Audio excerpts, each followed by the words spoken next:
Good evening, everybody. Good morning to Neil, joining us from America, and good morning to anybody else who's joining us from America, from other countries, and good evening to everybody who's joining us from India and thereabouts. This is a great occasion today, and we are welcoming you to the panel discussion on riding the wave of digital transformation, brought to you by the Economic Times and by KISSFlow. Thank you all for joining us, all the panelists who have come here today and sparing time for us from the busy schedules, and for all of you who are joining us to attend the session.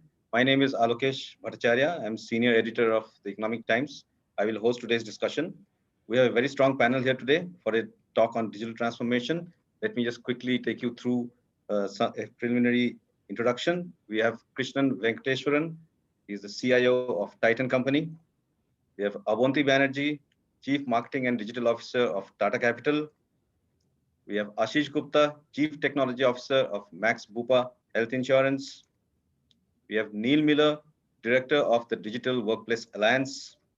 And we have Suresh Sambandam, CEO of KISSFlow. Thank you all, gentlemen and lady, for joining us today. It's a great occasion. I'm very excited to have this panel today, because it actually allows us to look into digital transformation initiatives and insights from leaders of three different industries, consumer lending, health insurance, and consumer products. And it's always good to have an interplay of insights so that we can all learn from each other.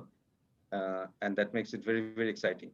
I think just to set the context, the big difference, as we all know, between the COVID-19 pandemic and the earlier pandemics and epidemics that happened 100 years ago and earlier, is the internet, right? That is the primary and the main big difference, and digital technologies.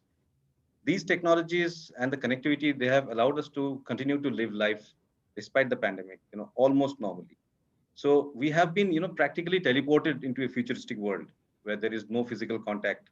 Everything is done virtually. You're meeting, you're studying in school, you're doing your job. Everything is being done remotely, like we are discussing here today, right? You don't have to go to a hotel to listen to this discussion. You sit at your home and your laptop.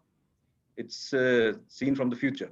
In fact, I was telling a friend today earlier, and I was discussing with Neil also offline just before this, that, notwithstanding the tragedy of the pandemic, not to put that down in any way, but in a sense, all of us are fortunate, to be alive at this moment in human history, when we are actually witnessing a tipping point of humanity. There is an irreversible cascade of technological preeminence in all walks of life, right? There is no doubt now. Earlier, technology used to be, even in February, before the lockdowns and all hit us, technology used to be this exotic thing. Yeah, okay, some guys are doing it really well. At some point in future, I need to think about what I should do. But today, everybody wants to know, what are we doing in technology? Because we know that without that, there is no business, no life. So that has also meant big changes in how businesses operate, right? Huge changes in how businesses operate. So we have been saying, like I was saying, all these years, that companies that don't do digital, they won't survive in the long term. That long term has shortened dramatically now. There's no long term, right? You don't do it now, you're dead. You have to do it now. So what this pandemic has also done, because of this survival thing, is that it has made digital a CEO level and a board level agenda, which always we said that it should be a board level agenda. Digital must be a board level agenda, but it was not, but now it is. So earlier, the top management would leave all things IT to the tech team, but now everybody in senior management wants to know, how can technology be used to help their functions work better?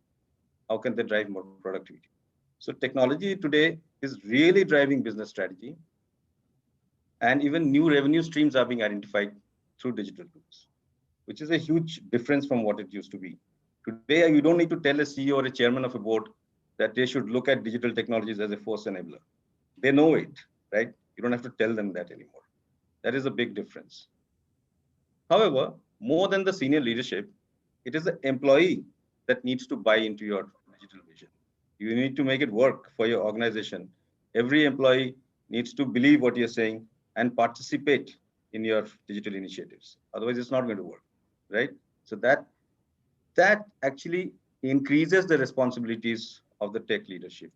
Because tech leadership is now no more just a tech leadership, right? CIO, the CTO, the CDO, you are now among the senior management and the strategic leadership of organizations. And because what you say will determine how a company will operate and how a company will move into the future. And that really is what the future is going to be. So, a couple of years ago, I keep doing these panels, right? So I was doing this panel, I think in 2017. There was a panel of CEOs of large organizations, and there was the CEO of a very large apparel company. I will not name it. And that gentleman had told me that, listen, this, $5 trillion economy target was there at that time also. So he said, of this $5 trillion GDP target that we have, 1 trillion is going to come from digital. So at that time, people laughed at him. Yeah, 1 trillion. kahan se aayega? It will no way it's going to come from digital. But now we know that it is, and probably more. So, for example, according to a BCG report, the digital lending space, the space in which Tata Capital operates, the digital lending space itself will turn into a $1 trillion opportunity in the next 5 years globally. That's outstanding, right? So lots of exciting things are happening, and we have panelists here who can tell us exactly what is going on at the ground level. What are the changes that they are shepherding? What are the things that they see happening in the future? But before we dive into the discussion, I first would like to invite Suresh from Kissflow to give his opening remarks and set the context for the discussion. Suresh. All right. That was wonderful, Alokesh. Thank you very much. And let me share my screen quickly. You're able to see my screen, right?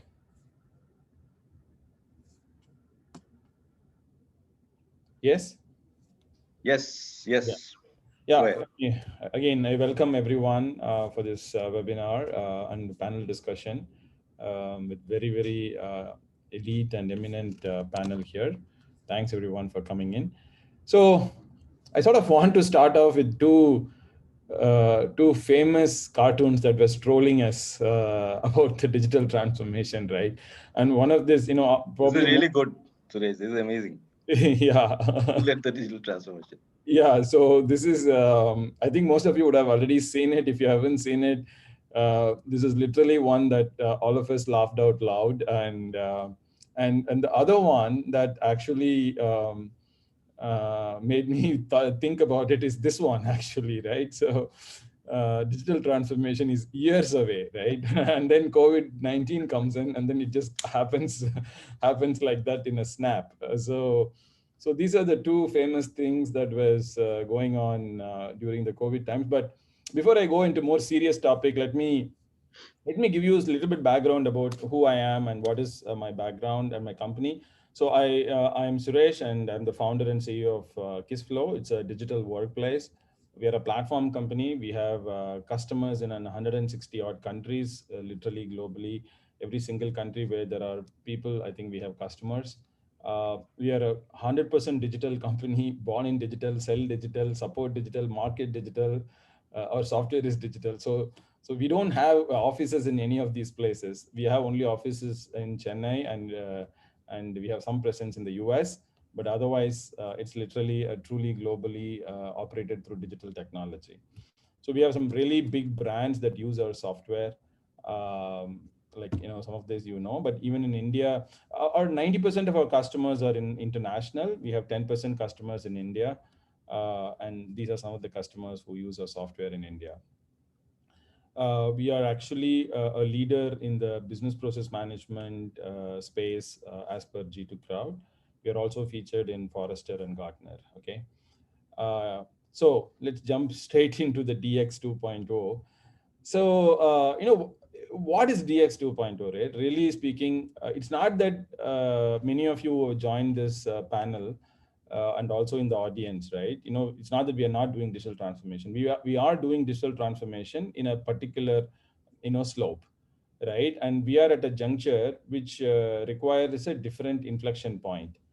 And that inflection point takes the curve in a completely different angle. So there is something that we need to do radically to shift the curve that is a 1.2 curve into a 2.2 curve. And that's really what I mean by digital 2.0, right?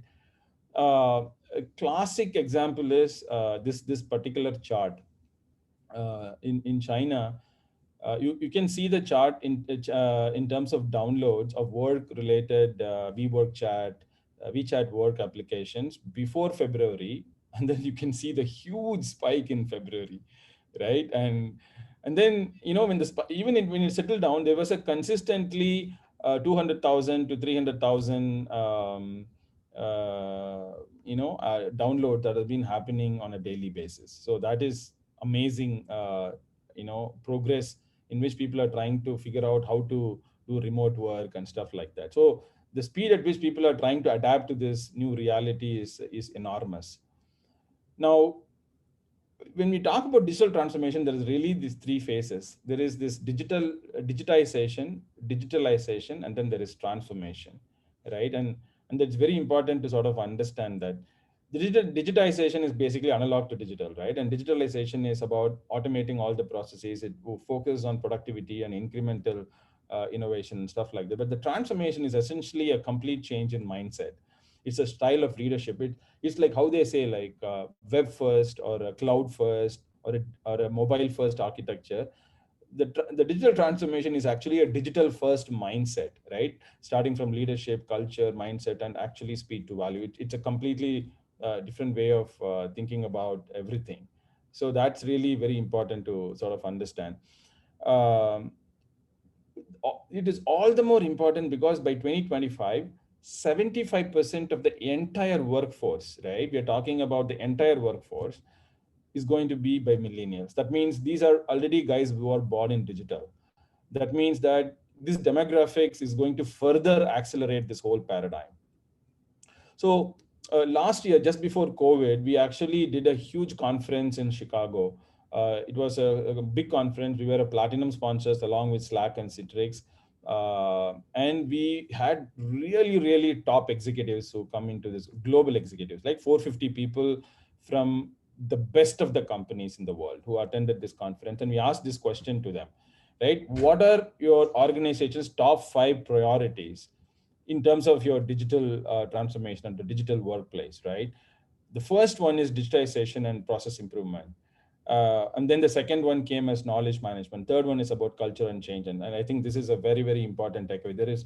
The big takeaway here is there is tremendous amount of process improvement and digitalization that is still, we have backlog, and COVID is actually putting a lot of tailwinds behind this, right? Uh, and and IDC actually published this famous report where they are talking about the next leg of a digital transformation journey, that is basically the digital 2.0, is actually the notion of empowering employees in the front line of the business. Basically, the employees who are at the edge of the business, whether how they can actually participate in this digital transformation and be, contribute to this and take it to the next level. So that is really what IDC was saying. So, and we know COVID actually proved and showed us the digital divide, right? Those companies which were able to invest it in digital, they were able to flourish. And the companies who were not embedded, who were not invested on digital, had floundered and scrambled to the new reality. What has changed radically is the approach to work, the construct of workplaces, the notion of physical workplaces, uh, the need of digital talent base, right? So fundamentally thinking natively digital.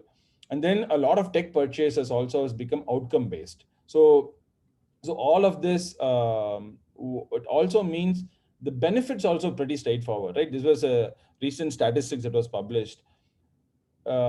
By embracing digital transformation at a digital workplace, we are looking at 52% increase in productivity, operational efficiency by 40%, and increasing customer experience by another 46%, right? Now, with that background, if you really look at it, the enterprises, they have something called this long tail, right? And this long tail got seriously exposed during this COVID-19 phase, because there are a lot of generic processes which is common across many industries and verticals, and that's where people buy the ERP, CRM, and all of the stuff. But outside of that generic piece of technology and software, there is a long list of processes that are very specific to a company, very specific to a industry and stuff like that, right? So those things are not in digital, and they got exposed, and they are running on legacy systems like, Excel and all of that stuff, right? So all of those got exposed.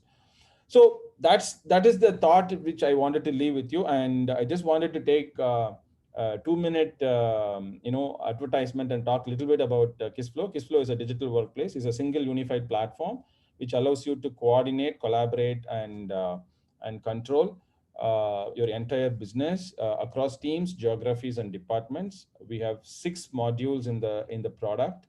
It's a low code platform, which means we can build applications without programming and coding. It's a very, very easy to use platform. We have a process management capability. We have case management. We have project management. We have collaboration, and we can integrate with any systems out there within your enterprise. So the most easiest way to do is, you have been buying a lot of software as disparate systems. Kissflow brings you a unified platform, a single unified platform, and also it automatically gives us a tremendous amount of cost advantage. So we have really big companies using our software, like Reckitt Benckiser, for example, is one of our flagship customers. They're a global top 10. They have 73 processes automated in Kissflow. They are like 10,000 users. They use around 34 countries. They integrate with so many different enterprise systems. And we have Mcdermott, which is a big oil and gas company, which is a Fortune 500 company as well. They have 96 different processes running on Kissflow. We have 15,000 users using that across 25 different countries. And lastly, we have a company called Sealed Air, which all the bubble wraps that you do, which is made by Worldwide. It's the largest company in the world which makes that. Again, they are a Fortune 500 type company, and they have 89 different processes running on Kissflow with 6,500 users across 30 countries. That's all I wanted to say. I don't want to take much time here, and then open up to Alokesh, and let's have the conversations flowing from here. Thank you very much. Thank you, Suresh. That was quite a nice opening statement from you. In fact, I found, apart from the cartoons, which were like really good, the China graph was also quite insightful. I thought that it actually showed us that even after things settle, the remote working and the remote tools, like, the collaboration software, they're really going to be at a far higher level than they were pre-COVID, right? So that while they will not be at the peak during the lockdown period, but Correct. they will not come down to, they're not likely to come down to pre-COVID levels even after everything settles.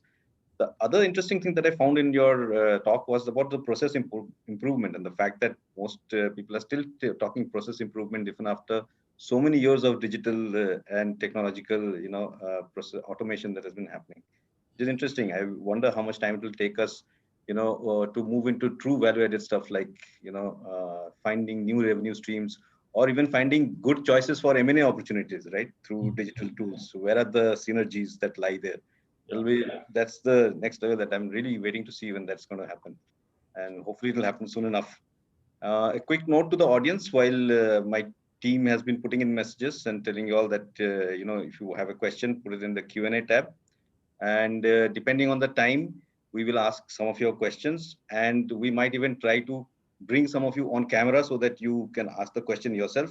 So you better remain dressed for the occasion. Yeah, you don't have to put on a coat or anything, but at least don't come in your banyan, okay? So just, we might just spring a surprise on you.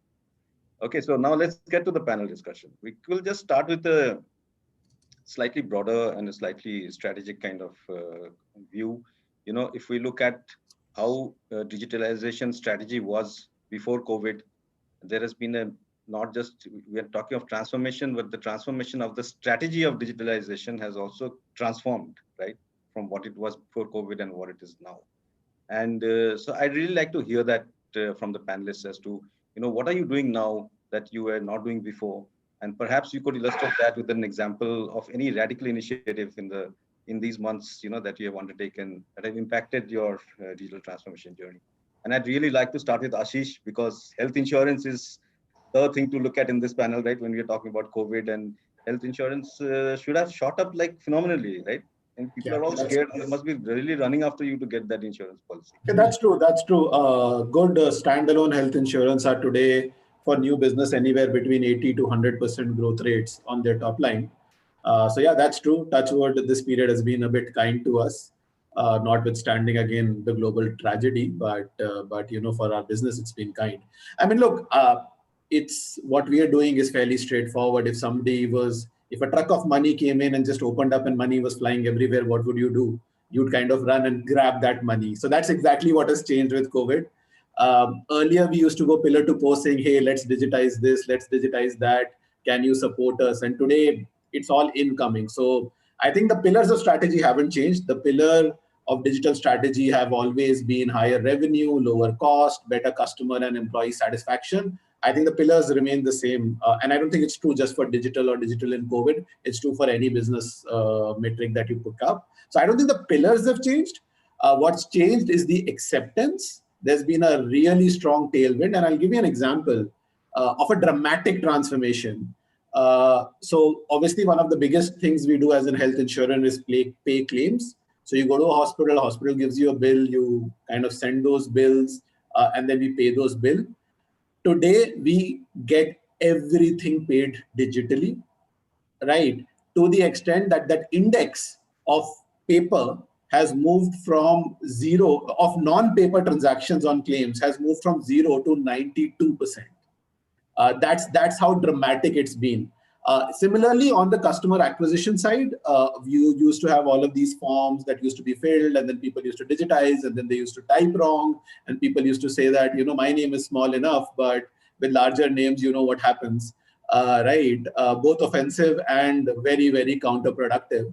Now everything is digital, so the customer confirms all the details. If any detail is wrong, it's corrected even before the issuance of policy. So everything is happening digitally, and we've moved from something like, I don't exactly remember the figure, but something like 45% digital acquisition to again 90+% digital acquisition. And this is virtually no credit to us technologists. We've just been able to use the opportunity.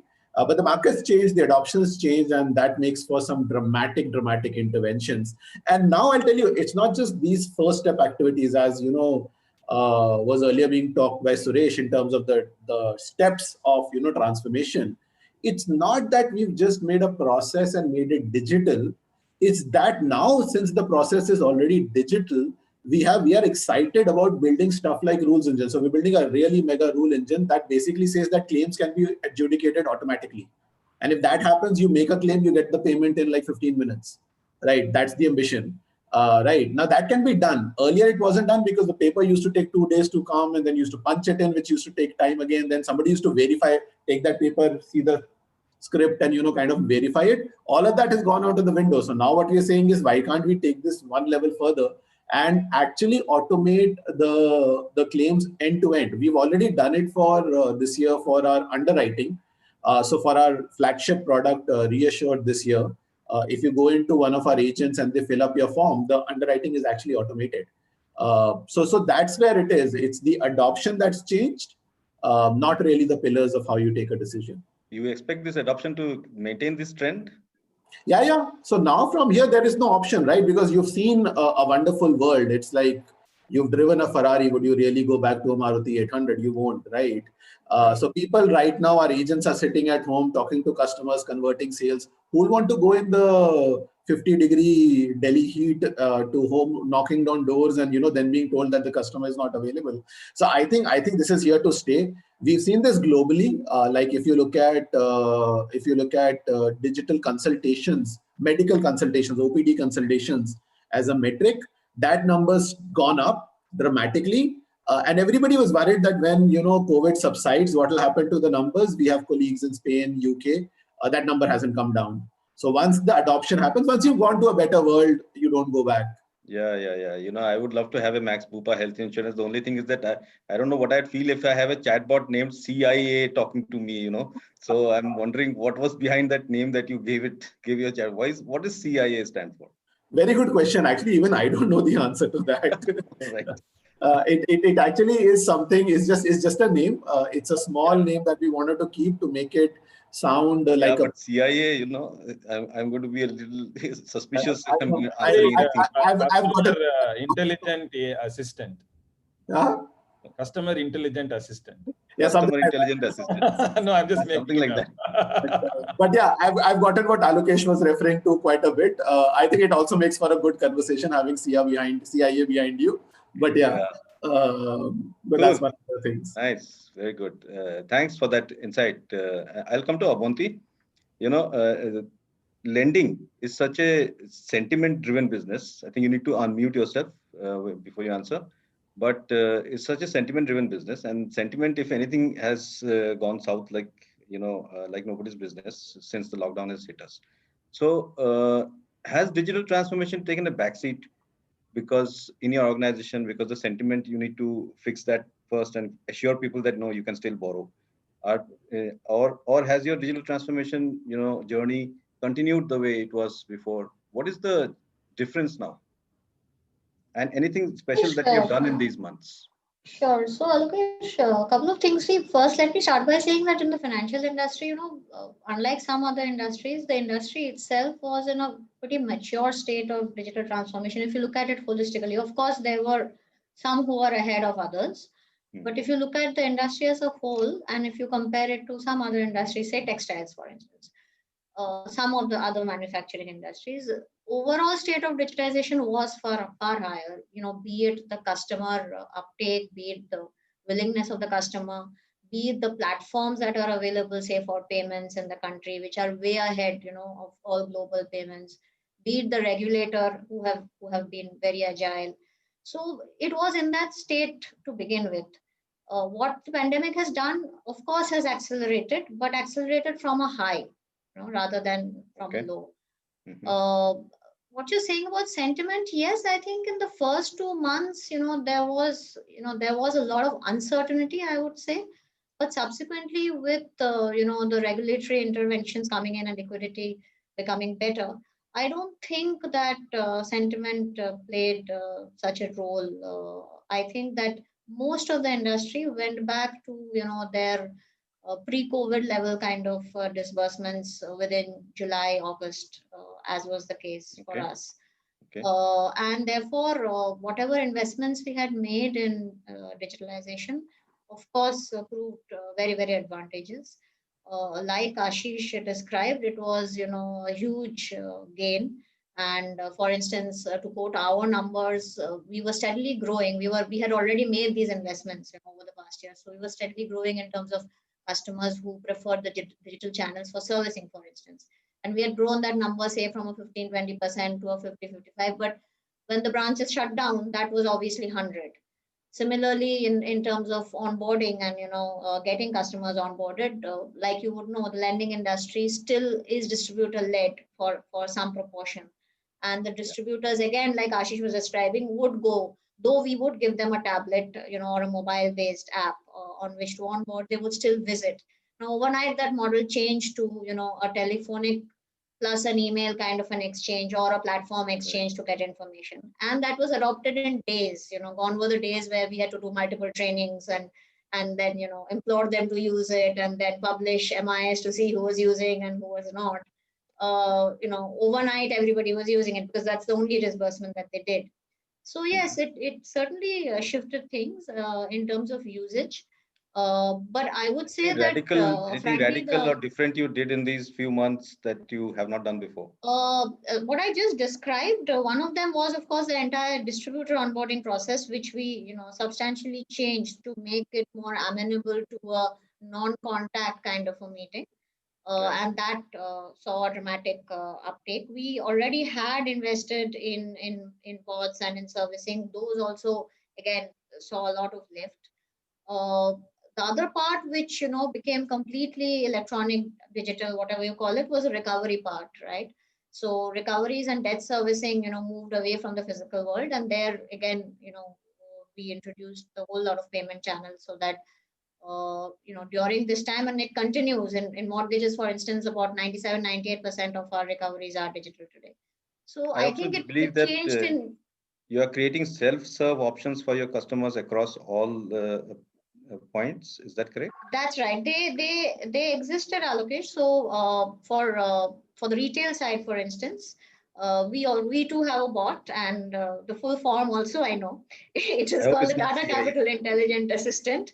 It is called Tia. Okay. And Tia helps out everywhere. So be it, on our app, on the web, or, through WhatsApp. So customers today, like you and me, in our regular life, we use a lot of technology, right? We are on WhatsApp, we used to book movie tickets once upon a time. Hopefully Yeah. we will soon again. So customers are used to a lot of technology, now. So most of the servicing in that sense, with the self-serve options, they moved to it. We introduced servicing on Google Assist, on Alexa. I think we were the first to do so. And customers are far more amenable because they're used to Alexa. So they're quite okay to take their loan statement on Alexa. Right. So all of these, were small innovations which help. Yeah, I also saw in your annual report that in 1920 your portal grew some, 6 times over the previous year, right? And your That's right. app That had just more than a shows you, million downloads. how comfortable people have become with coming online. And if you look at Google Trends, it would tell you that almost all the searches for lending would start online, even if they end somewhere in So offline can we mode. safely say that But these 9 almost months, 100%. that 6 times growth that you saw in 1920, in these 9 months, that would have multiplied many times more also? Yes, it did, but I think the growth multiplied in terms of recoveries, in terms of servicing, and when there was a total lockdown, of course, 100% of whatever was getting done was in fact digital. Yeah, So it was an exponential growth. yeah. Fantastic. It's good to know. I'll come to Krishnan Venkateswaran of Titan. Chris, good to have you here. And I'm wearing a Titan watch, by the way. I love Titan watches. Always adds up. Excellent. It's my favorite. This is the one that I use for all my webinars. It looks cool. So, Titan, I've been reading up on your company, and it's quite amazing the kind of, digital initiatives that you have taken. You're almost a digital company, if I may, say that. And congratulations to you for having done that. But have you faced, real challenges in this transformation? And because of COVID, have you seen your systems holding up, what you created before COVID? Have they held up? Have you had to make some major changes? Any radical transformation initiative that you had to take? Yeah.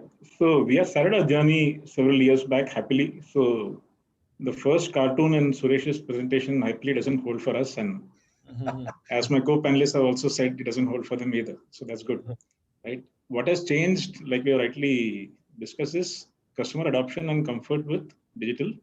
And I completely agree with Ashish. There is no going back in several aspects of digital engagement. So just to cite one use case where we actually significantly invested, we see customers coming onto a platform, creating a wish list, booking an appointment in a store which is near them. So instead of a pleasant 90 minutes browsing in a Tanishq showroom, which used to be the case, people come for a more efficient 20 minutes, 25 minutes, asked to see the products they have shortlisted, choose one. Payment is contactless. I mean, I think many webinars have already covered all those areas, so there's no need to touch upon that aspect, right? The payments architecture in India is fantastic. Yeah, that is it's very easy to switch on. But the entire experience is now a hybrid of digital and physical, right? Unlike Ashish and Abonti, my company is primarily a physical products company, like you just showed what you're wearing, right? And the experience of the product in the store with the visual merchandising, the lighting, the courteous service. I mean, we certainly do not want to become fully digital. We believe that the combination of the digital and physical experience is the best that we can offer. You look at jewelry, watches, saris, absolutely hybrid categories. But we have been able to create that seamlessly melded experience by which customers can come onto the website, see excellent digital representations of our products, engage with a store colleague. So we have actually rolled out video calling across all our stores and of course centrally as well. And our store colleagues actually have transformed themselves from folks who are able to talk across the table to folks who are able to talk on a video and present products, right? And it's not exactly the same when you're trying to show a beautiful necklace on a video, right? It needs I've seen some quite scary videos on Facebook of people trying to sell products. That stuff, I mean, all of us keep receiving that stuff, but that apart, you need to master the digital medium. right? In order to be able to know how what you're showing appears to a customer who is sitting in her home and probably seeing it on the mobile, right? So that transformation and the helping of our store colleagues to achieve that well has been one of the big efforts we have taken, right? Secondly, being able to engage in live chat with many, many customers who are now landing up on our website. Our website traffic has shot up tremendously. Okay. And so therefore being able to engage with customers on live chat, that's been perhaps the one significant change that we have done. But otherwise, our transformation journey was on well before COVID. Yeah. And in response to customer adoption, we obviously accelerated a few areas. But yeah, I was also reading up, that you are actually trying to get people to try on jewelry and eyewear virtually. Oh yes, virtual try-on for How eyewear can is try already on jewelry virtually? I'd like to know that. Both jewelry and eyewear, our websites support virtual try-on, right? And we hope like early in the new year to launch full bridal. Suresh? Is it a AR technology? Is it AR? Yeah, augmented reality. That's right. Virtual try-on, right? So hopefully in Jan, we'll launch a facility by which you can actually visualize yourself as a bride, wear a Taneira sari, and put on multiple layers of necklaces and every other form of jewelry which a bride would like to wear, organized by community. And obviously, once you create your wish list, that list is there in the store, and then you can go there. So, I think the next big unicorn is going to be a company that actually suits you for a Google Meet or a Zoom session. You can click saying, I want an Armani suit, and you can sit in your boxers and you still look like you're wearing an Armani suit. That'd be cool.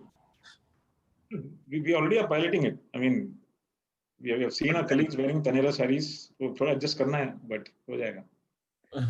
Fantastic. It's fantastic. In fact, coming to your point, Ashish, that day I was seeing somebody was sharing something on WhatsApp, and I just saw that this kind of a meeting, that we're having here, you can actually, that the software is being built that can show you actually sitting across the table and talking to each other. Yeah. Even though you're still in a virtual.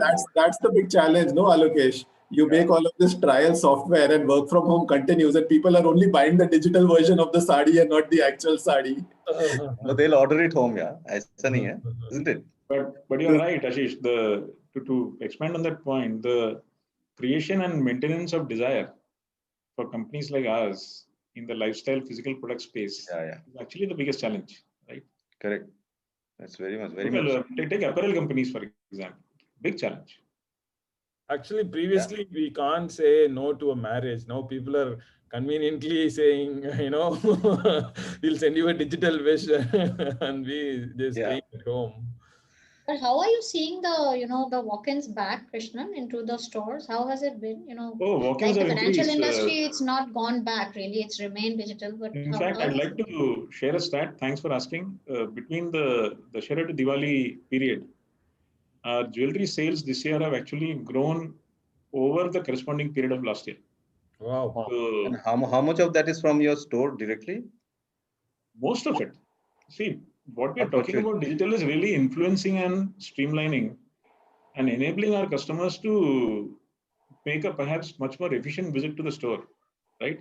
Okay. But during the festival season, the number of customers who landed up at the stores were obviously far in excess of the customers who chose the digital route, right? So, is it because they were being locked up in homes and they took whether it's pent-up demand or not, the coming few weeks will tell, right? I'm not the right person I would rather defer to my CFO on these matters. But the fact is, I think the world has to see whether festival demand is pent-up demand or whether it's a clear recovery, right? Today I saw some news report talking about global surprise at the extent of India's recovery, but that's probably a separate topic for a different forum. Right? But fact is, watches came back to almost last year's levels. Jewelry exceeded last year's levels. And most of it was store visits. Fantastic to know that. And in fact, let me come now to Neil and Suresh. Neil first and then Suresh. Basically, of all these things that are happening, it is ultimately because both of you are involved with, digital workplaces, right? How do we enable the digital workplace of the future? What are the technologies that you should be looking at? Are these three examples, leaders that what they told us about what they're doing in their organizations would not be possible without the buy-in of their employees and if the workplace is not enabled digitally enough, right? So perhaps you could, Neil, you could tell us a little bit about, what are the things that companies should be doing, to get into a proper digital workplace so that the business side of it can also be enabled equally. Yeah, no, it's a great question. And a lot of what Mr. Christian and Ashish and Avanti have shared are great examples of how companies have transitioned to customer facing, have that digital transformation that has come through there. But at the same time, I love the question that Ashish, you were asking about, why can't we take this one level further? That question is rippling across the whole organization. Like, all right, we saw what we can do for customers. Now, what can we do for our employees? And what can we do actually in the workplace? And that's a big question that a lot of times we say, okay, we have all this. As a consumer, I can go in and I can look at what a watch is going to look like, but still as an employee, I still have to fill out all these paper forms and all sorts of different things. So we're seeing the same kind of digitization that comes in, and the same kind of requests that come from employees as consumers that they come in. So I think one of the themes that we're seeing is that we talked earlier about the physical nature of the office. Is going to be more like an add-on feature. So like your core, I think this digital first approach is going to keep rolling out, keep getting bigger. And the function of the office of where we're coming to work is going to be more like, yeah, it's there. It's a feature you can use. It's going to be great, but it's not going to be the core of work. And for a lot of companies has always been this way, but I think we'll continue to shift more towards a digital nucleus of saying, hey, here are the core tools that you need. Maybe 15 years ago, you gave an employee maybe a laptop, and if they had a laptop, it had email, spreadsheets, word processing, slides. That's pretty much all they needed. Now, today's workers need a lot more tools than that. They need to figure out how to be able to manage projects that are coming in, how to automate processes, how to interact with each other and collaborate in a better way. So a lot of these technologies that you're seeing in the workplace are changing in the same way, and we're seeing that digital first approach. But also we say digital first and human centric, saying that we have to consider the needs of humans that are working for us. And when we adopt technology, it's not just for the sake of adding something new, but it should really be driving something, and it should really be putting humans at the center of what that workplace looks like. So what would you say would be the, if we are to say that 2 or 3 things that companies should take as, sort of the flagpoles of a strategy for the digital workplace? What should they be? Definitely, you're going to want to think in 2 terms, in terms of you want to have something for work management, and you want to have something for collaboration, and how you can meld those together. If you can find something that does both at the same time on a single platform, it's great. When we talk about work management, we're talking about how you actually get things done, project management, process management, case management, those types of things that can all be built together. And then collaboration is more like how you discuss work that's coming in. And typically, we've seen the big acquisition of Slack. Slack's a great example of a collaboration platform. Typically, email you're going to see as a collaboration platform, but I think more digitally mature companies are seeing email as a way to interact with external people that are a part of your organization, whereas internally you need something different, something a little bit faster, something that can work better in terms of how you collaborate with each other. So as digital leaders, we need to be thinking in those terms about what are the tools we're giving people to actually do their work, and then what are the tools we're giving them to collaborate around that. And again, like other things, you don't want to say, okay, on your onboarding, here's the 20 apps you have to figure out how to use to work here. But rather, if you can limit those, find platforms that can do multiple things, that's a better option. Right. Thanks for that, Neil. And Suresh, if I may ask you just to add to what Neil was saying, this we are a country with limited capital, right? And when companies invest, they also need to think very carefully about where they're going to put that money in. After the pandemic, of course, people know that you have to put in money into technology, and you need to also enable your workforce and digitalize your workplace to be able to derive the maximum benefits from digital technologies, right? So, as an expert, because you are always advising and consulting and telling companies what to do, in these areas, give us some insight into, what kind of technologies should companies be looking at, and what is the approach? Should they think of the technology first, think of the workflow first? Can earlier workflows be adapted to the newer technologies? Do they need an overhaul, right? How do you create a digital transformation in the workplace? Sure. No, before I will also, before I go on specifically address that, there's one thing which I wanted to talk about. You asked everyone, what is the one or two big things that have happened in your companies during the COVID times. I think I'll also take 2 minutes and talk about that in Of KISSFlow. course, please. We went completely remote, right? Maybe it is quite possible for us to do it. We asked all our employees, in fact, even to go back to native places because we have a very young population. Average age in KISSFlow is like 26 or 27, right? And many are even bachelors. So we invented a model called Remote Plus, which means 3 weeks they can work anywhere from the world, right? They can even go to go to Kodaikanal or go to Darjeeling or have a sit there and work. And then 1 week in a month, they need to come to office as a team. So we split the entire company into four cohorts. And roughly in a month we have 4 weeks, right? So every week one of those 25% of the company will be in the office, and we put them together in relatable groups, which means our bachelors and even sometimes even people who are from native places, they're still married, but then they said, you know what, I'm going to go back. One of the case studies was like there was a guy who always wanted to work in Ooty, and he actually relocated to Ooty.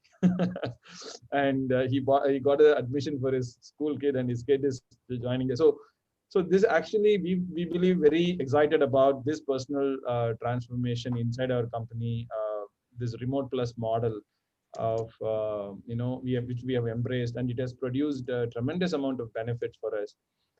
We actually thought initially there will be like a 20% dip in productivity, but I think we have anywhere between 20 to 30% increase in productivity after we switched to this Remote Plus model. In fact, we are facing people are not able to take work off. I think they're not able to shut them off, because once they're hooked on, they don't have anything else to do at home, and we are figuring out ways to sort of unplug them from the work.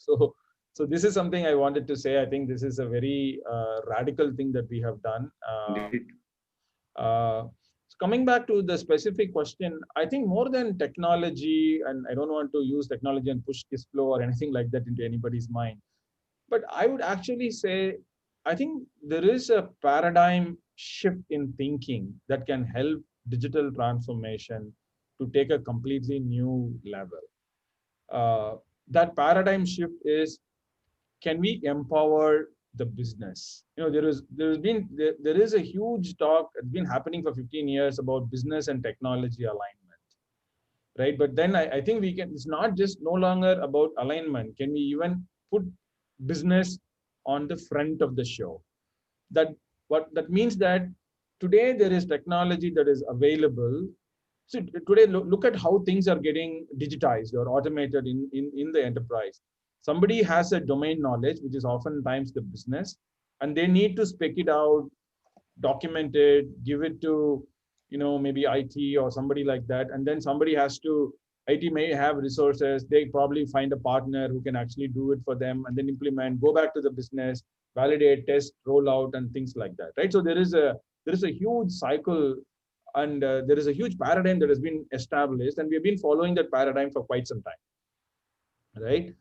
But today there is technology that is available for IT and the technology folks to provide that platform for the business, so that they can directly transfer their domain knowledge into working digital systems.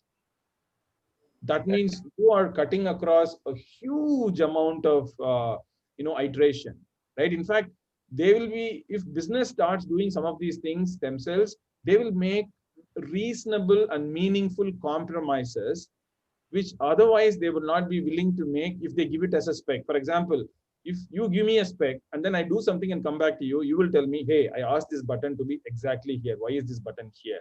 And you will nitpick on every single thing. And if you are basically the one who is designing that, just like say, for example, that form or whatever it is, then you know why you have designed it that way, and you are quite contented with it. So we have seen tremendous amount of transformation that happen when you're able to empower the business. Not everything can be done this way.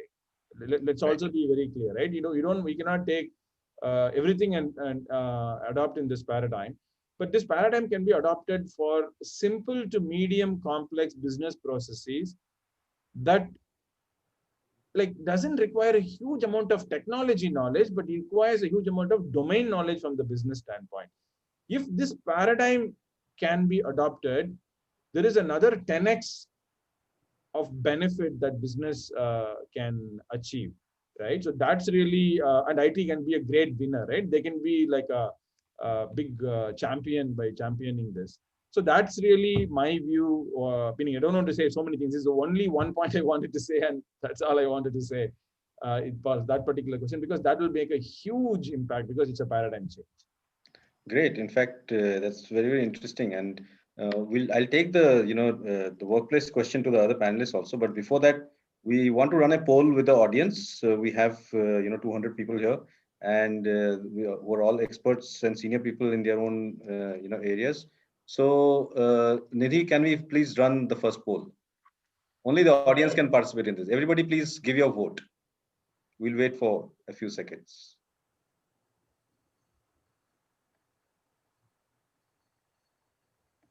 What is the biggest roadblock in your digital transformation journey? Change management seems to be a big area. Let's just wait for a little more time. You will be showing the results as well, Lakesh? Yes, you can see it. Can you see it? No, we can't see it, I think. Okay. Only you can. Is there a way for panelists to see it? You have a special privilege, I guess. So what I'll do is, in fact, it's fine. You can tell us. Yeah. So, there is this question. Oh, yeah, we can see it now. You can see it now? Okay, great. Yeah.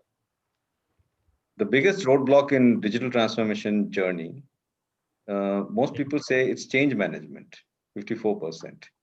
And that is very closely followed by proof of ROI and lack of digital talent and experience. Right, and lack of unity in adoption comes a little below. I think there are technologies now that can bring in those unity, in different kinds of tools and different kinds of unstructured data, and also can be now put together. But yeah, change management is a big issue, and we will come to ROI, and we are already talking about the workplace and talent. So Neil, you want to throw some light on this, on the change management issue? As the biggest roadblock in an organization's transformation journey, so how does one address change? Is it more a cultural issue, or is it something else? Yeah, I mean, I think definitely it would be a cultural issue of figuring out how can you, even from you're talking about top leadership down to the frontline employees, like how can everyone really adopt these types of things? A lot of times it's trying to, I mean, initially was trying to convince leadership that we needed to adopt these types of things and put them out. Now that issue's been set. Like, even if we say like there's limited means of how we can adopt these, if your top leadership is not willing to invest in digital tools, like that's a bad sign. And I think everyone needs to be at a place where we can adopt it. So now it's more about, okay, how do we make that shift? I'm seeing that a lot with a lot of the interviews that I do with CEOs, that it's not that they don't see the value in it. It's just that they don't necessarily want to jump into it. They say, we've always been an office-centric place. Our culture is so great. Everything was going well before the pandemic. We just want to get back to where we were going. And if you're we're in that space where, okay, the pandemic hit and we were all had to be remote for a while, and we just are in this holding pattern trying to get back down and trying to get back to the way things were, then that's a real challenge for a lot of companies, and it's a really difficult place to be. But the companies that are really excelling at this are the ones that were maybe forced, or we're prepared for it ahead of time, but we're forced into a much higher level of digital adoption. And once they got there, they asked that question, how can we take this further? How can we make more of our meetings digital? How can we have better meetings? How can we look at more of how we're measuring productivity and change that? How can we look at how our leadership operates and change that? So it's really that mindset change of being willing to see the native advantages of digital and not to see it as a hindrance or something, okay, we're forced to do this. And once you get enough, that critical mass of employees and leadership that really do believe that this is a better way, kind of like, yeah, we're driving this Ferrari now, we don't want to go back, then change management becomes easier. Yeah, in fact, and you said, companies who have done it ahead of time, they fare better on this, and now they're thinking how to take it to the next level. All the three companies who are present here on the panel today would answer to that description, right? So I'd really like some quick views from all three of them. Chris, from you first, on how you dealt with the change management challenge. No issues. No issues at all? Wow, that's interesting. That's the shortest answer I've had to a question in a long, long time. Titan is a very Yeah, actually, I must actually acknowledge the Wi-Fi industry, right? Our telecom industry colleague. Telecom industry, yeah. Wi-Fi didn't break down, right? I'm sure that experience is shared right across the country, probably across the globe. Very few folks working from home actually had an issue, even with 3 family members connecting and probably one of them watching Netflix also. Right? So there was no disruption. And so to that extent, I think one must commend the industry for having actually provided to every home what was being promised. Right? Yeah, absolutely. There have always been those theories around what is actually connected at the home versus what we are built for. But I must say that we did see the and the adoption of meeting technologies like this was overnight. What's a big deal, right? And standard protocols, etiquettes. I mean, again, no big deal. We are among colleagues, and folks just learned how to connect. Right. And like I mentioned before, the change management was really in seriously upping our own digital connect with our customers. But again, we had been doing that for quite some time. We knew how to do it. And so our retail store colleagues learned pretty fast how to connect with the customer on video and showcase products. See, let me give you an example. You have a panel in a store in which a watch is beautifully lighted and so therefore presented well. But when you're showing it on the screen, the dial might catch the light from somewhere and the customer seeing the video won't even see the dial, right? Just a minor example of what you need to think of when showcasing a watch on a screen. Yeah, I can see that you're trying to display yours. Good, thanks. No, I'm not. I'm only showing the strap, not the watch. Exactly, right? But that's my point. So these are the things which we had to learn being a physical products company. Yeah, of course. And likewise, I'm sure Ashish would talk about e-underwriting, e-claims. Come to him. Having Ashish, their own, tell us about your change management efforts. right? But so completely with Chris on this, and I'll allude to what I said earlier as well. I don't think change management was an issue at all during the COVID period. If anything, it became easier. Everybody knew that it was a ticket to play, a survival time. So you needed to be digital. You needed to be able to use your mobile phones to punch in applications rather than write it on a form. I think if anything, change management's become much easier than it used to be in the pre-COVID era. That not to say that hasn't led to its own set of challenges in terms of productivity and all. We in our head office we have these MPLS line that give you 10 GB of speed, or actually more than 10 GB of speed in our head office. And at home you're sitting on a few Mbps connection lines. So these heavy files that come in are hard to manage. So there are lots of operational issues, fragmentation of workplace, simple things like the crash. When a laptop crashes today feels a lot worse than when a laptop used to crash earlier, because earlier you would take the laptop and give it to the IT guy and say that, hey, just fix this goddamn thing. Now what do? The laptop's crashed. The only way to digitally fix the laptop was the laptop itself. So you have these massive operational issues, but I wouldn't refer to any of them as change management issues. I think change management issues are out of the window. I think there weren't many naysayers, as Avanti pointed out earlier, that many people had adopted digital far before COVID. Even if there was some remaining, no longer. Avanti, what about you? In your organization, did you face resistance from your employees? No, Alukesh, I cannot disagree with Krish and Ashish, because I think what they're saying is completely what happened here too, because see, there was no intent to not be part of what was going on, right? There could not have been, because I think as a race, as humans, we sort of all rose to the challenge, right? So things like logging on and doing what you had to do had to be done by everybody. There won't be anybody who sort of would challenge that and say that I want to do it in some other way, and why are we doing this? It wasn't a time like that at all, right?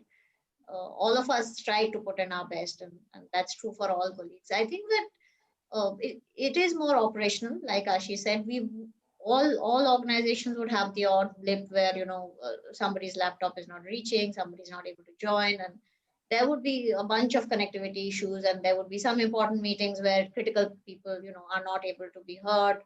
But these are all operational challenges. They are not lack of intent to do the best in these times.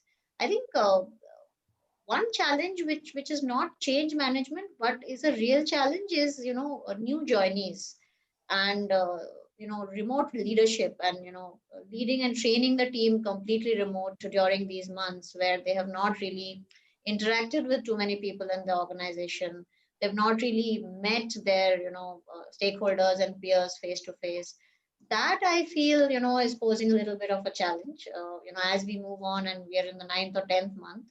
And while physical working is there in some offices, but I think that we still have to learn how to get people in more smoothly, make them feel part of the organization and get them up the learning curve.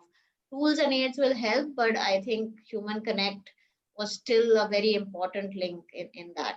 That's On one that place point, which I feel yeah. that On that point, I'll actually say something interesting that I have noticed. I don't know if it's true for many organizations, is that our traditional hierarchical approach is also being torn apart a bit. Earlier, you would value a person depending on how big his seat or how big the cabin was in the office. That's actually going away. So now that whole hierarchical approach to approach a senior manager and then go to the mid manager and then go to the final developer, I've seen a lot of just straight interactions happen between business and the end developer, and that's actually a big boon for everybody. So while I do understand what Abanti is saying, I think there is a bit of a challenge in terms of inducting new employees. I think there's a flip positive side to people treating everybody as genuine equals these days. Sure, and I think we learn, Ashish, we learn, to be a little more structured in the induction process. The induction process are not geared for this, right? Yeah. So they will also become geared for this over a period of time as we do, more than half the work remote. Absolutely. Yeah, this is a great example of what we talk about in terms of like the digital transformation affected like these digital tools, but now we realize, well, the whole work operating system needed to be updated, like how we approach leadership, how we approach hierarchy, how we approach onboarding. Like the influx of digital tools has made us rethink those things. And that's a really important thing for not just the chief digital officer or chief technology officer to handle, but everyone needs to start thinking, wow, we need to rethink our approach to how we're organized, to how we collaborate, to how we look at productivity. And that's a great chance. And I think that's what we're really going to see out of this time, is a lot of companies looking internally and updating their other systems, not just the technology tools they're using. Fantastic. We have been getting a few questions from the audience, so I'm just going to try and get one person in. And he's got a question for Krishnan. And Shrey Tandon, can we have him live? Nidhi, can you just put on his camera? Is he going to talk to us? I am here. Thanks, Alokesh. Can see you. Can you switch on your camera? Yeah, just a second. Just need to put my specs on. Sure.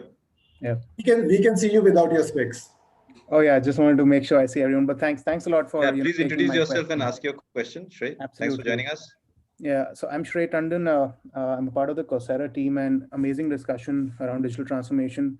My question is for you, Krishnan, right? And I'll quote a Gartner report which said only 10% of the organizations actually claim to realize their investments in technology, right? Because of the onset of employees, and are they able to look at the future and sort of actually realize the investment at the ground level? So is there anything from your perspective on how you're enabling your set of employees in that direction? See, the Gartner stat, let's leave aside for the moment, right? But I think all organizations have their own process to judge the benefit from any implementation of technologies, right?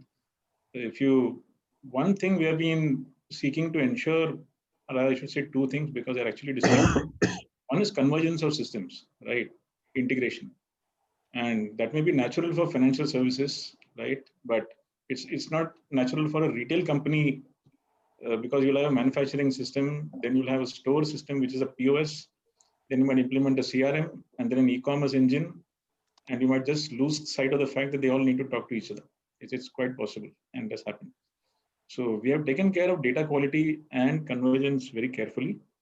And so therefore we are actually, I may say, reaping the benefits of that. Okay. Right. Thank you, Shrey, for your question. And what I would like to just, Nidhi, we can, and Chris, what I'd just like to ask also is how, in the light of this question from Shrey, how have you, sort of tuned your employees to ensure that they are also in line with your thinking? See, we have been users of technology for several years now. Our core systems were implemented 2 decades ago. We started on the SAP journey in 1990 something, right? So we have been in that sense automated for very long. Our customer-facing digital transformation also started several years back, and so therefore our e-commerce engines, etc., were all in place. And like I mentioned, we took great care to ensure that the ERP, the CRM, the e-commerce engines all are connected. Our customer loyalty program has been on for 7 years now, and we hope to close this year with 20 million customers who have registered with us as Encircle customers. I hope, Alokesh, you're also one of them, right? So I have this proof. there you are. We have another question from another So person. a combination of these things is really where the game is. Right? It's not just one solution by itself. We also have with us Dinesh Kumar Prabhakaran. Dinesh has a question for the panel. Dinesh, introduce yourself, please, and let us know what your question is. So, hi, I'm from the city Coimbatore and working as product manager at KissFlow. So, hi, Krishna, I have a question. It is how the digital transformation is within the manufacturing sector, the workshop where the watches and the jewelry are being made. Good point. Okay. Thank Jewelry you. being our larger business, numerically, I'll address that first. Even today, the best pieces of jewelry have to be made by hand. Okay. It is the craftsmanship of the expert which really creates that piece. But having said that, we have again been automated in our operations for quite some time, right? We have robots working and we have various pieces of elements of IoT implemented. But jewelry by itself, if you look across the supply chain, a great deal of it is manual. And so therefore, our automation has been really in supporting processes, something like what Suresh was talking about, right? The ERP, the BPM, connecting our external partners with us, and of course, the billing and the invoicing and the standard commercial process. But the heart of manufacturing in jewelry, no. In saris also, no. We actually take pride in the fact that our saris are handmade. That's really our tagline. Watches has been automated for very long. Right? If you see our assembly line, it's a pleasure. Right? And the testing of a watch before it goes out to the market is also automated. So while we are moving towards Industry 4.0, because of the pandemic, obviously, a break, certainly not a stop. We are on the journey, but the extent of automation is different for different businesses. Right? Eyewear, on the other hand, is highly automated. The manufacturing of both lenses and the spectacles, but the fitting of the glass to the frame is still manual. I mean, that's the way it is across different. That's the trick that we need to master next. And I'm sure my co-panelists will confess to total automation. I'm sure, right? It's digital money after all. What we'll do now is we have 2 more polls. So we'll go to the second one now. So Nidhi, can we launch the second poll, please?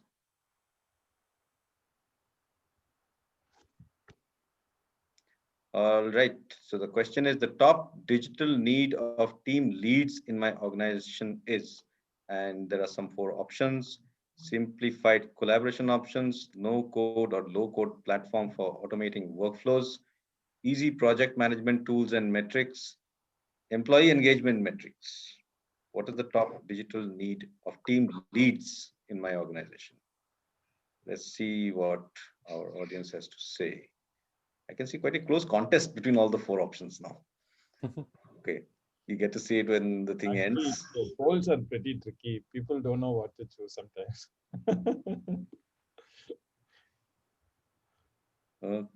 Okay. I think the change management was a very easy one. People say, oh yeah, I know change management. That is the Yeah, but I'm quite surprised, and it's quite interesting to know that while the audience thinks change management is the big issue, all our panel says, yeah, change management, no big deal. because, We handled it. that's like when you're writing the exam, no, you know what is the right answer, kind of an right. So people know, okay, change management is the right answer. Okay, let me select that.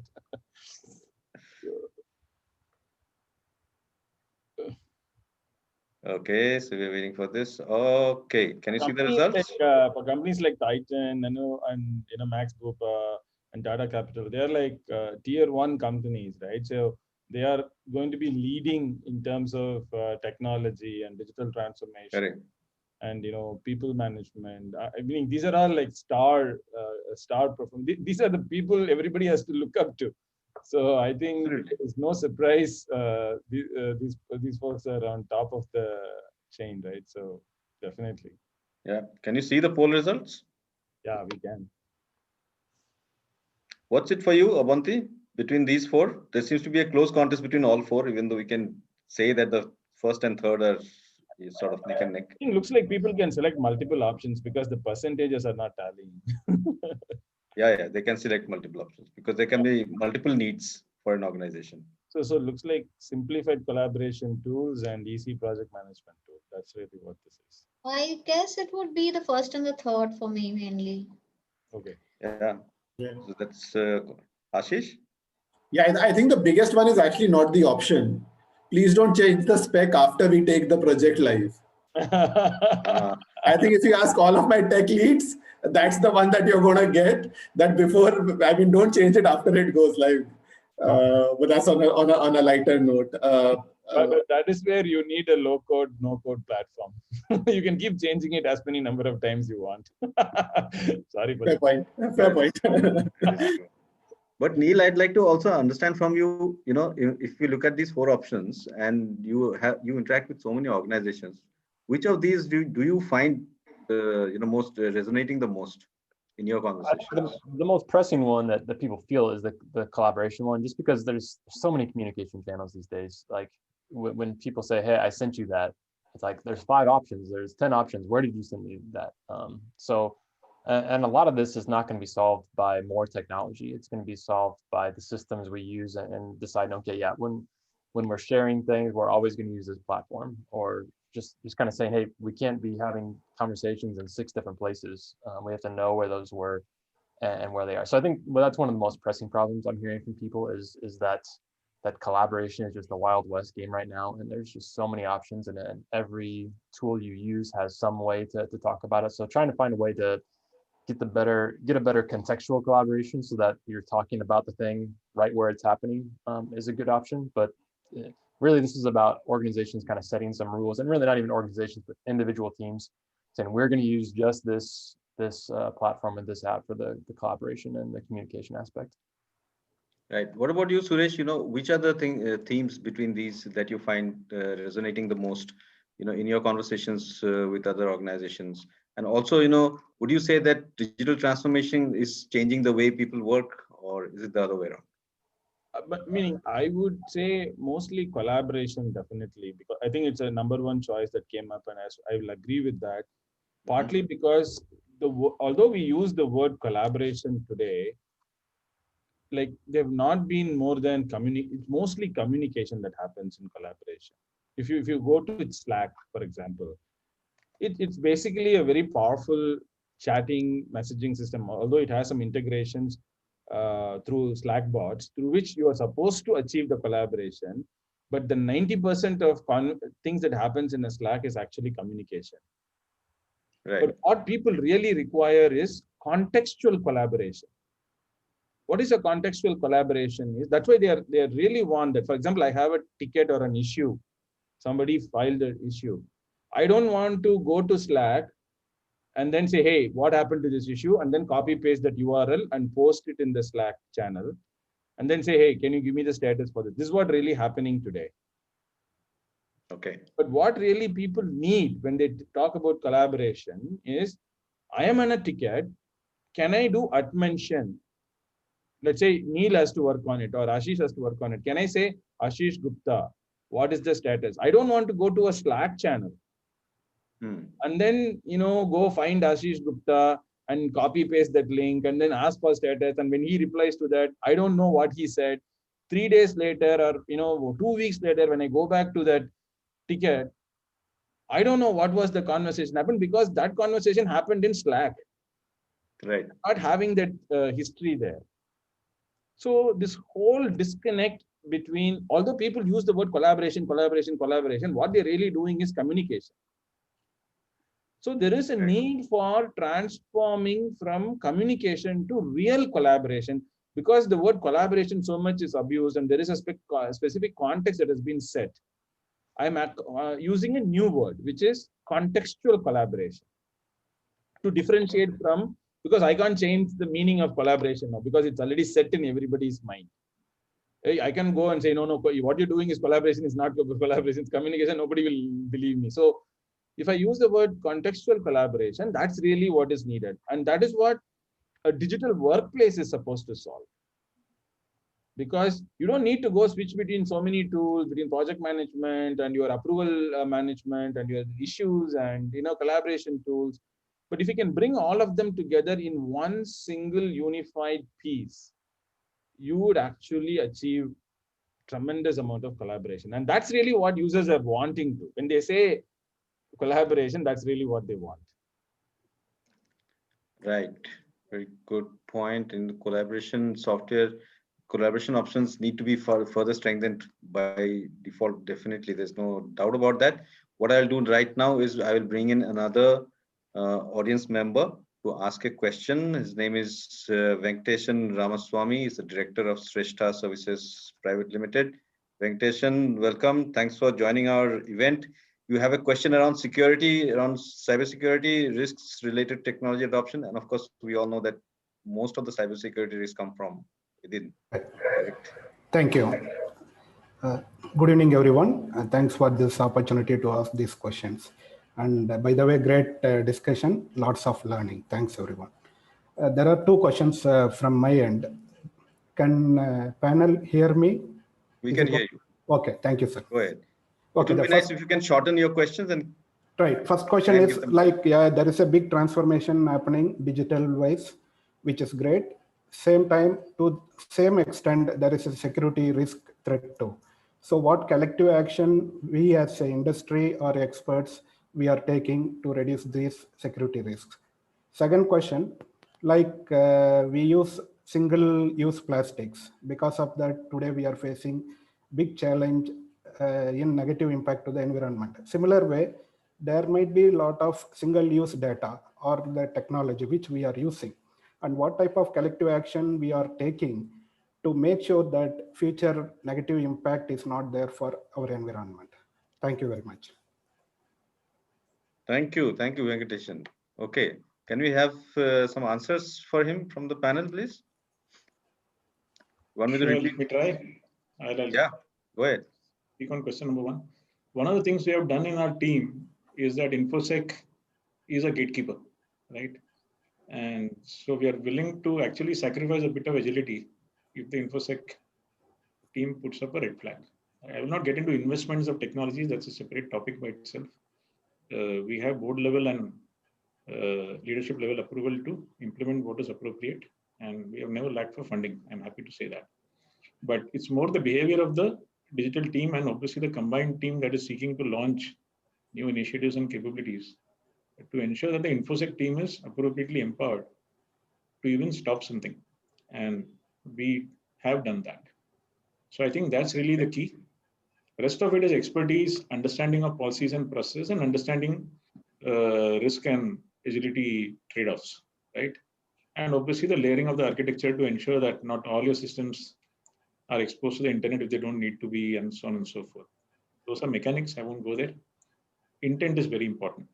So I hope that answers your question. I can actually just take that one fraction step forward. So completely in sync with Krishnan. The only additional step that we take forward is that it's not about the InfoSec guy coming in and blocking something that's wrong.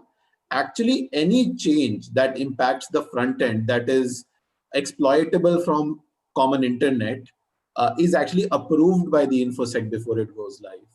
So in our process, everything that is not approved by the InfoSec actually doesn't go live. And that's the kind of gatekeeping we do. And of course, security is paramount. And I mean, insurance is a data-driven industry. Your consumer data is paramount. So you do put in automation there. So for example, I mean, a lot of companies would have it, but I'll just repeat for Venkatesh, is that, you know, we have, for example, if somebody were to take out customer data for some analysis and send it to an email which was outside the domain, that will actually get automatically flagged. Every email going out is scribed for personally identifiable data. It's a DLP system, nothing too fancy. It's a fairly straightforward tool that a million other companies use. But, you know, the investments in security are paramount. Whether in the COVID era or before, it's always been the case. In the COVID era, there's just this one layer more that people are working. People with access to great data are working from home. So that's another thing that has to be protected. So your USB drives are, your databases, your laptops are actually encrypted. Your USB devices are rendered useless, stuff like that. But those are just small items on top of what was always being done. Fantastic. And his second question is on single-use technologies. I mean, as large organizations, I'm not sure who will be willing to call any data single-use, frankly. Given the extent to which ML is being employed for predictive analytics, it is very difficult to dismiss any data set as useless. Yeah, I am with Krish. Maybe not on the data side, but definitely single-use technology is a big issue. We have a tendency, because there are these timeline pressures we need to deliver within 10 days. Somebody writes a piece of code, and that code is usable only for that specific use case. And if that use case fails, then that code is lying in garbage somewhere. It happens to the best of us. Right. So I think one of the things that we've been trying to do, and I don't know how successfully, is to look at things and development as a platform approach. And not really as a product approach. In a platform approach, when you build something, the intent is to reuse it again and again. So I'll give you an example. I talked about the underwriting. I talked about the rule engine very briefly. Now, the rule engine we built for underwriting is the same infrastructure that is going to be used for claims, is the same infrastructure that's going to be used for web services. So what you've built is a platform called Rule Engine, which will service underwriting, claims, customer services, maybe something else going forward.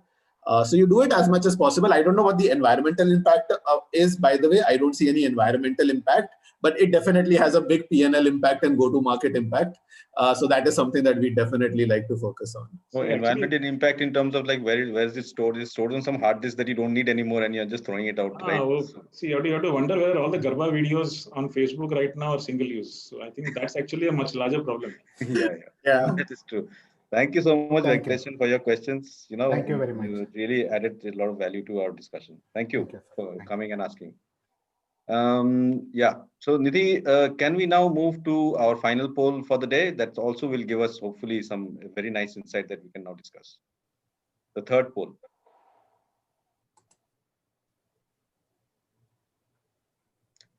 Okay, so for the benefit of the panelists, since you can see only after the poll closes, the question is, how do you measure the ROI of digital transformation? And the options are increase in overall operational efficiencies, time saved, or number of processes digitized. Number of processes digitized, time saved, or increase in overall operational efficiencies. And the increase part is very, very heavily on top at this point. And obviously you measure ROI in multiple ways. So this is also a multiple choice question. Despite that, the first option is running away with the honors as of now. And the moment the poll stops, you can see the result. But you might want to just firm up your thoughts on this, on how do you measure the ROI of digital transformation? And I'll come to Neil and Suresh with how should you measure the ROI of digital transformation? Sorry, you're asking me? I'll come to you. Sure. Okay, can you see the results now? Yeah. So the increase in overall operational efficiency takes the top vote in terms of how people in the panel, in the audience today, think they are measuring the ROI of digital transformation. So Abanti, can you tell us what is your view on the measurement of ROI? What metrics do you use? Do you use any of these at all? I feel there can be only two measures. One is it has to impact your cost in some way or your revenue and thereby your bottom line. Otherwise, the rest are all sub measures, frankly. So Right. it'll either have You to can impact measure. your. Can you really measure? How effectively can you measure how it has impacted your bottom line? I think you can now pretty effectively, because if you're doing something, say on the operation side, you're basically measuring productivity, right? And the moment you're measuring productivity, you're basically measuring the savings in cost, which is then directly impacting your bottom line. Similarly, if you're measuring revenue, again, it's a direct impact, right? So at the end of the day, I think the measure is only on cost and revenue. Of course, before that, you have to measure things like increase in productivity, time saved, more disbursements done, more number of cases done. But all of that should translate into a very quantitative measure, which actually hits your bottom line. Else, I feel the whole team and the organization will lose interest. And that will become even more important now, because there'll be a much more laser sharp focus on cost and on productivity overall. Yeah, absolutely. Chris, your view on this? Oh, revenue comes far ahead, actually. Okay. Right. Because costs by and large are in a multifunctional team's control. It's within your own space, right? Whereas being able to engage with customers, attract them to you in a competitive situation, and convince them to engage and then to buy is really where the much larger game is for all organizations that are engaged in selling a product or a service, right? And for example, if we had focused on internal process and not launched our e-commerce and our customer-facing analytics, let me tell you a stat which we had shared last year. We have a test and control method of measuring our revenue uplift from digital analytics and campaigns. And last year, we were able to attribute 800 crores to analytics-driven uplift. So we keep a set of customers who did not receive a particular communication, understand their buying behavior versus the customers who received the communication. So we have a very systematic way of tracking this, and we were able to actually report a generally agreed number across all our businesses of 800 crores, not a small number, right? No, not a and small number. And there's no way we could achieve that kind of number of the contribution of that top line through, let's say, internal process efficiency improvements. So for us, very clear, customer connect is really where we invest the most in digital transformation. Having said that, we are using BPM and RPA tools quite effectively internally. I'm sure my co-panelists also are championing them. And the efficiency measurements are fairly straightforward. It's no big deal. Yeah. Ashish, you feel the same way? Yeah. Hardcore engineer. I never did my MBA. So I don't understand some of these fancy value creation, addition, and all of that. For me, it's a mathematical exercise. Slight nuance. Instead of revenue, I always count gross margin because revenue is tricky. It gets bloated. Absolutely. Yeah, it bloats up very quickly. So the formula for ROI is very, very simple. Incremental gross margin plus cost saving divided by the total cost of the investment into doing that initiative. It's very, very mathematical. And if you cannot, my opinion is very, very brash and blunt on this. If you cannot compute this, don't start that project. Because number of processes, I can digitize 500 processes. In the time that we had this conference, I could have probably done at least 100 processes digitized with zero value to the company.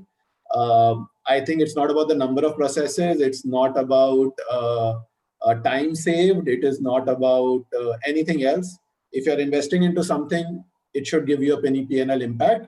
Now, the only caveat I make is that we all understand that not every project can be monitored in hardcore financial numbers, like customer satisfaction, NPS score that we all trace, it'll eventually lead to a bigger revenue number, but you can't directly draw the correlation. So you may multiply this factor by, let's say, 1.3, 1.4, saying if my ROI is 70%, then I will treat it as 100% because I know 30, 40% non-measurable benefits come in. But that's the degree of play you have, plus minus maybe 20%, 25%, 30%. But if your projects are not at 70+% ROI, mathematically proven, then I think you're in deep trouble. Because I'll tell you what happens. If you don't do that, then you've made the success of a project subject to opinion. You may do a project that is fantastic, and the CEO opens it one day, and his login doesn't work. 999 million people logged in and that worked. That one CEO doesn't work, and trust me, your project will be deemed a failure, right? So I think you've got to be able to move your ROI matrices and judgment of projects beyond a shadow of doubt. And the only way to do it is, as Abanti and Krishnan said, clear revenue cost saving targets. Right. Okay. I'll, we are over time, but I will just end this question. I will take Neil and Suresh's views on it. Just say one thing to Ashish's thing. Ashish actually nailed it really well. But one more thing is, there is it's always about value, and there is one thing we talked about as speed to value. Like, for example, that 70% can come in 6 months versus 70% can come in 3 months.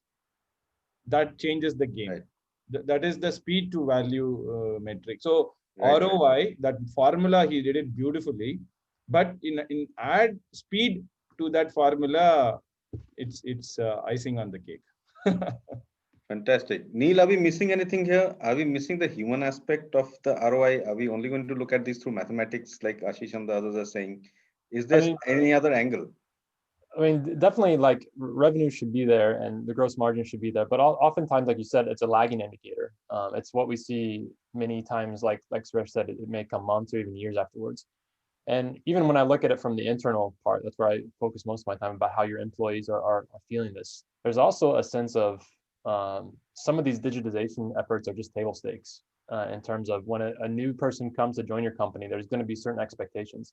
So yeah, there may be zero value to the company in digitizing something, but if somebody comes in new and they said, hey, you got to fill out these forms, you need to stamp this thing, you need to send this to this person, they're going to say, where am I working? Like, what era is this? And so there's some amount of that. There's going to be an expectation, just like there's an expectation on the consumer side. There's going to be an expectation in terms of talent, hiring in people, that you want to give them that experience. So that's there. And this is also a time too, that because so many companies are going to have this kind of threshold of where they are digitally, that it is also a good time to take some risks and try some new things that maybe aren't going to have a direct ROI right away, because like I said, the field is pretty much everyone's come up at the same place. So now it's time for the leaders to take those risks and try something which may not have a direct ROI right away, but it may lead to something else later on. So I agree with what everyone said, but maybe adding in that one bit about being willing to take risks and going beyond about what's expected.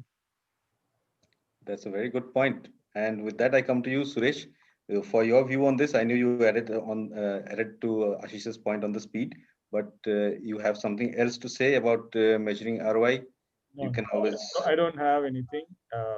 I already said. You can sum up today's discussion and deliver the vote of thanks, and we can conclude. I think I want to keep it short. I think it was wonderful meeting everyone here. I think Alokesh, I want to start with you because you made it so fun, interactive, and all your Titan watch, gestures. I think you are giving free publicity for Titan all the while, I think. No, Titan is right here, so he doesn't need my publicity. I know, but still, any publicity companies always need publicity. 801 crores now. Yeah, 801 crores, yeah. Yeah, I think you did a fantastic job. I think thanks. Thank you. And Ashish and Abanti and Krishnan, very, very insightful experiences. In fact, these are role model companies, right, in India. And Absolutely. Talking about digital transformation to these companies, the reason why they are there in this panel is because they set the tone for the rest of the folks in the country to be able to follow and then get benefits. I really enjoyed it a lot. Thank you very much. I appreciate all of you coming on board. Thank you. Thank you all very, very much. We will now, don't forget that we need to take the group photograph. So Nidhi, let's just get that over. Sure. So should we? You should look into the camera and look smart. Look sharp and smile. I can manage the first, yeah. Look smart. All right. I wish there is a camera. Maybe let us know when you're done. That shutter sound is missing. Yeah, shutter sound is missing. I wish they had. All right. Okay, thank you. Thank you so much. Thank you, Neil, for joining us at such an early hour. Thank you, Ashish, Avanti, Chris. Thank you. Thank you, Alokesh. Thank you. Thank you, folks. Great meeting you guys. Yeah, thanks. Nice meeting you, everyone. Bye-bye. Bye. Bye. Bye.